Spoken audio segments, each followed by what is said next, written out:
We're in the Herbert Lehman Suite at Columbia University, where we're speaking with Professor Thavolia Glymph, Professor of History at Duke University.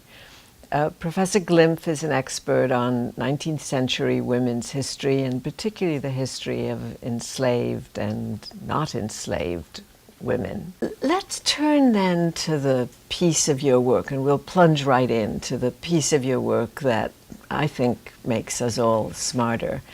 And that is the conception that you have of the plantation household as not so much a private, intimate space, but a workspace. And the notion that you have that when we actually look at the plantation household as a workspace, we see it entirely differently. Can you talk about that a little bit? I think it's really important to see this space, this home, as a space of work. And I think the plantation house is different from the home of an urbane New Yorker in 1850 or 1860 for many reasons. And I think it's not a private home, and it's made not private by virtue of the fact that it puts to work these enslaved people within the space. Now, one could argue, well, what difference does that make? They're just working in the house. But it turned it into a public space in many respects. The main difference, and I think what we tend to think about when we say, no, it's not a public space, is that these people, that is, the enslaved people, are not getting paid. And so they're like part of the family. And it goes back to what, how Southerners, plantation owners, spoke of slaves as part of the family. It's my family, black and white. And if you have this idea of my family, black and white, it certainly appeals to a sense of privacy and the home as a private space. And yet the mistress of that home didn't treat enslaved workers in the home as if they were family. As if they were family. No, she treated them as if they were slaves, which they were, and as if she were their owner, which she was, which meant that she had to manage them. And so there's some confusion then when we get to the Civil War, and just to jump ahead a bit, because historians for a long time began with the assumption, well, war comes, and these women have no experience in how to manage slaves, but that's just not true. They have plenty of experience, although war does make a difference. But they have to manage the women, and their husbands give them full reign to manage and punish.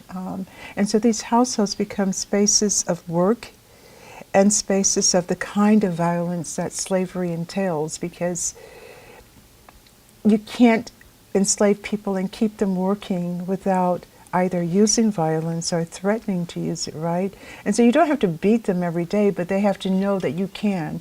And so when a slaveholding woman sits in her chair to knit, and she keeps a whip by her side, and you walk by and you've done nothing to irk her, but she takes up the whip and she whips you. That's an exercise of power. And it just takes recognition of that fact.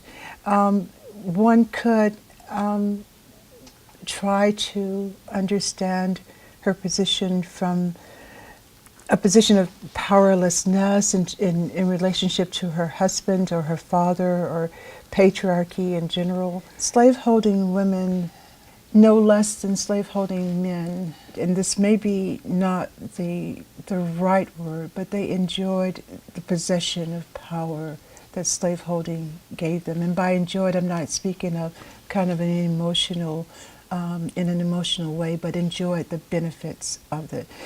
I don't think that slaveholding men were necessarily inherently cruel people, but slavery required that they be, and no less for the women that they married or who were their daughters. Slavery cannot exist without violence or the threat of violence.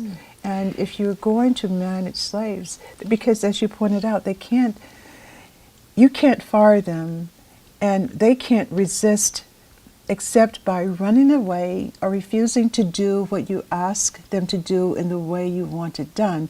So an enslaved woman would say, you want me to dust the entire house? Fine. And she might dust a little bit of it. And you come along, you say, well, you know, you didn't finish the job. And you keep asking her to do this job, and she never does it right. And so what do? You do it your damn self.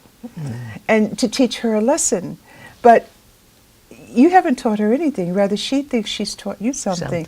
That you're going to do some work here as well. And so then you as a slave, not you personally, of course, but you as a slave mistress or mistress of a plantation, you begin to form a view that's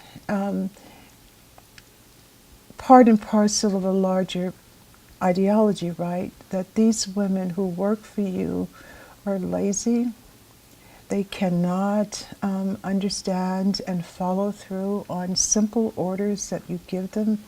They deserve to be enslaved.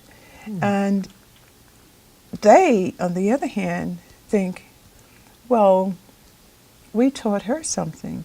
And the more we do this, the more she's going to have to do. Now, it's not going to make her the worker in the home, but it's going to lessen what I do. And if a mistress says, well, you have to stay in the house 24 hours, except for whatever errands I send you on. And it's, for me, it's just human things. Like, and I say this in my work. If I'm a young woman and I'm enslaved, and there's a young man on the plantation that I'm falling in love with, and the only way I can get to see him is to crawl out of a window secretly at night, that's not right, right? And so as a young woman, I'd be inclined to try to find some way to make your life difficult, and also to keep resisting in whatever way I can to see this young man that I've fallen in love with. And slavery doesn't permit love in that way to blossom. It fights against it. It happens, but it fights against it.